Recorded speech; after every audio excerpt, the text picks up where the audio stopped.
जून जुलाई के गर्म तवील अजाब भरे दिन और रातों में लोड शेडिंग और मच्छरों ने जिंदगी अजीरन कर रखी थी।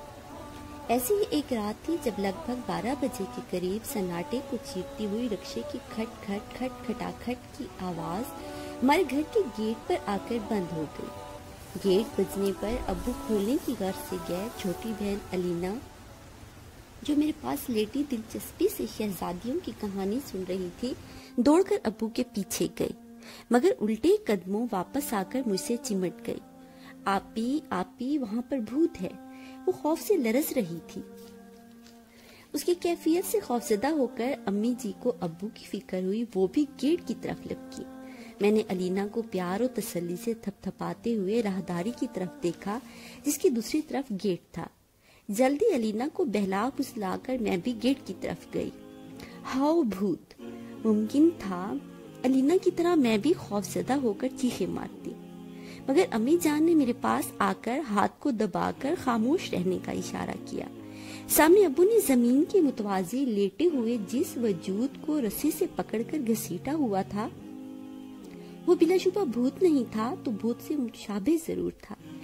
चांद की ढलती आखिरी तारीखों में फैली हल्की सुरमाई रोशनी में वो मनहनी सा वजूद दीमक खाया लग रहा था। सर पर उलझे घोंसले की मानित खड़े खड़े बाल, उन सफेद बालों के गुच्छों के साथ साथ बगैर दांतों के पोपला मुंह, मोटी और खुरदरी झुर्रियों से लबरेज चेहरा और चिड़िया के जैसा कमजोर और नातवां वजूद, जो इस उम्र में चलने फिरने से माजल खा था।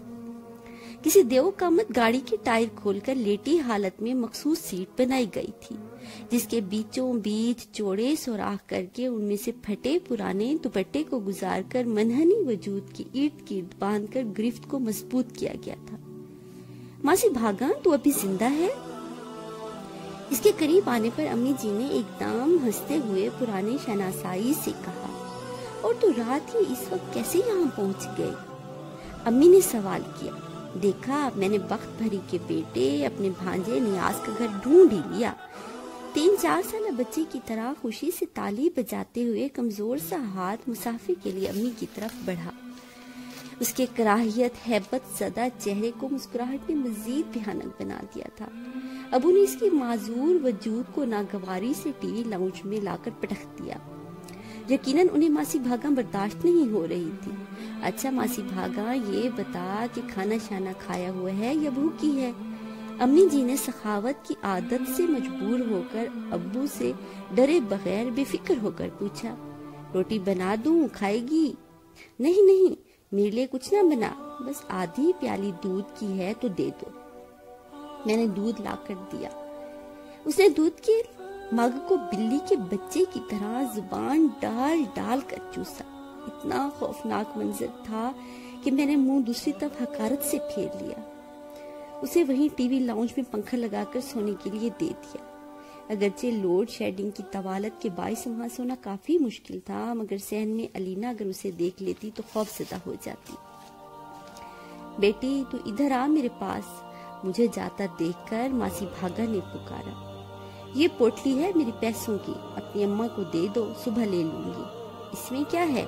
दहशतगर्दी के रोज बरोज बढ़ते वाकयात के पेश नजर मैंने मशकूक पोटली को देखते हुए इस्तफसार किया।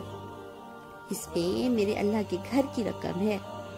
अंदर धंसी हुई आंखों में घर के नाम पर सितारे चमके। अल्लाह का घर? अम्मी ने पूछा। हाँ हाँ, मैं मस्जिद बनवा रही हूँ, बहुत सोहनी है, बस उसकी तामीर मुकम्मल होने वाली है। फिर ये घर घर जाकर लोगों से इमदाद लेना बंद कर दूंगी। मैं भीख नहीं मांगती, हाँ, खुशी से जो अल्लाह के नाम पर देगा अल्लाह के घर बनाने के लिए, उससे जरूर लूंगी। ये घर बन जाए तो फिर आराम करूंगी। मासी भागा, तू कहाँ मस्जिद बनवाने में लग गई है?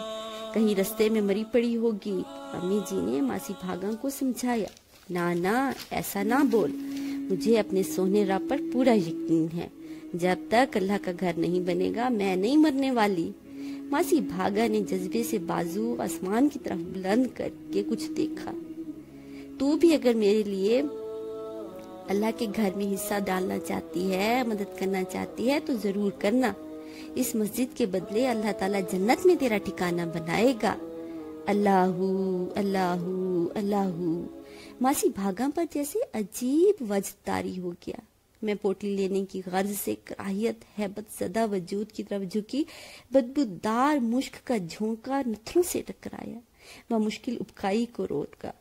تمام رات مچھروں کی بھنبھناہٹ اور ماسی بھاگا کے ورد اللہ اللہ نے جگائے رکھا۔ امی ہم کہاں آ گئے ہیں؟ مجھے تو رات سے کچھ سمجھ نہیں آ رہے۔ بس یہی شاید ماسی بھاگا کا محلہ ہے۔ تمہاری دادی بتاتی تھی کہ ماسی بھاگا ان سے عمر میں کافی بڑی تھی، مگر دیکھ لو جب ہمارے گھر آئیں تو زبان اور یادداشت کیسے درست کام کر رہے تھے۔ یہ لوگ ذات کے کمی تھے، سب بھیک مانگ کر گزارا کرتے تھے، مگر ماسی بھاگا ہمیشہ سے اپنے قبیلے والوں سے الگ تھی، لوگوں کے گھروں کے چھوٹے موٹے کام نپٹا کر اجرت دیتی تھی۔ تمہاری دادی کی بھی بڑی خدمت کی، تمہارے ابو لوگوں کو بھی ہاتھوں سے کھلایا پلایا، پھر نہ جانے کیا ہوا کہ غائب ہو گئی اور اس رات اچانک آ گئی۔ امی آپ اب کیوں یہ ہسٹری مجھے بتا رہی ہیں؟ اور ویسے بھی یہاں پر مجھے نہیں نظر آ رہا کہ کوئی مسجد ہمیں ملے گی، آپ یہ پیسے کسی اور مسجد میں دے دیتی، اس علاقے میں بھلا کہاں کوئی مسجد ہوگی؟ کچی پکی جھونپڑیوں نما گھروں والے محلے میں کافی دیر سے مطلوبہ مقام نہ ملنے پر میں جھنجھلائی ہوئی تھی۔ نہیں بیٹا، ماسی بھاگا سے میں نے وعدہ کیا تھا کہ اس کی مسجد کے لیے ضرور کچھ امداد دوں گی۔ 7-8 مہینے ہو گئے ماسی بھاگا کے مرگ کا اعلان سنے، مگر گھر سے نکلنے کا وقت ہی نہیں ملا۔ پتہ نہیں کچھ دنوں سے عجیب وہم ہو گیا ہے جو چندہ دے کر ہی ختم ہوگا۔ ماسی بھاگا والی مسجد؟ ہاں جی دائیں طرف والی گلی کے اختتامی سرے پر ہے، گزرتے راہگیر نے پتہ پوچھنے پر سمجھایا۔ سبحان اللہ، تقریباً 10 مرلے پر مشتمل اللہ کا خوبصورت گھر، جسے ماسی بھاگا کے معذور اور بدبودار رینگتے جانور سے بھی بدتر وجود نے بنایا۔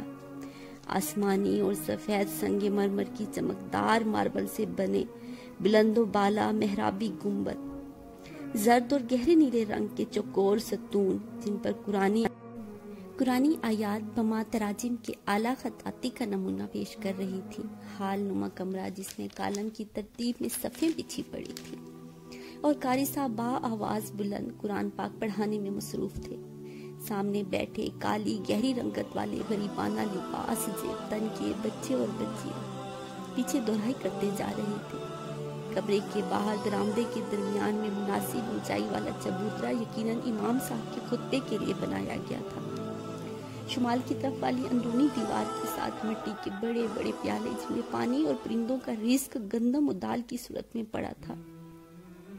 چند ارغوانی اور سبز پروں والے پرندے پرسکون ہو کر پیالوں کے پاس بیٹھے تھے۔ داخلی اور خارجی دروازے کے دائیں بائیں دراز قد کے کھجور کے درخت ہوا میں لہرا کر جیسے خدا کی حمد پیش کر رہے تھے۔ دروازے کی دائیں طرف نمازیوں وضو کی سہولت کی خاطر ٹونٹیاں لگا کر بیٹھنے کے لیے سرخ اینٹوں سے چوکیاں بنائی گئی تھی۔ صحن میں مخصوص احاطے میں ٹھنڈی تاثیر والی سفید رنگ کی سنگ مرمر کی اینٹیں جن کے گردا گرد نیلے رنگ کا حاشیہ نمایاں تھا لگائی گئی تھی۔ میں نے جیسے پیر فرش پر رکھے سکون و سرور دل و دماغ پر چھا گیا۔ کراہیت زدہ ہیبت زدہ بھیانک بدبودار ہوا کے بھپکے اڑاتا وجود جس کی ایک رات کے قیام کے بعد ٹی وی لاؤنج کا فرش بلا مقصد کئی بار دھو ڈالا تھا۔ ایئر فریشنر کی پوری بوتل سپرے کر کے خالی کر دی تھی، پھر بھی سکون نہیں تھا، اور آج تک وہ بدبو نتنوں سے ٹکراتی ہوئی محسوس ہوتی ہے۔ اور وہ مگ جس میں ماگی ماسی بھاگا نے دودھ پیا تھا اور چائے اور پانی، ناک پر انگلی رکھ کر انگلیوں کی پوروں سے ذرا سا پکڑتے ہوئے ڈسٹ بن میں کتنی حقارت سے ڈال دیا تھا۔ میری آنکھوں سے شرمندگی کے اشک بہہ نکلے اور وجود سجدے میں گر گیا۔ یقیناً اللہ تعالیٰ نے ان کے لیے جنت الفردوس میں اعلیٰ محل مقرر کر دیا ہوگا۔ دل ماسی بھاگا کے جنتی ہونے کی گواہی دے رہا تھا اور زبان سے ایک ہی ورد جاری تھا، اللہ اللہ اللہ۔ مجھے کن سے کر تو قریب تر، مجھے اپنے در کی گدائی دے، مجھے اس جہاں کی غرض نہیں، مجھے اس جہاں کی رسائی دے۔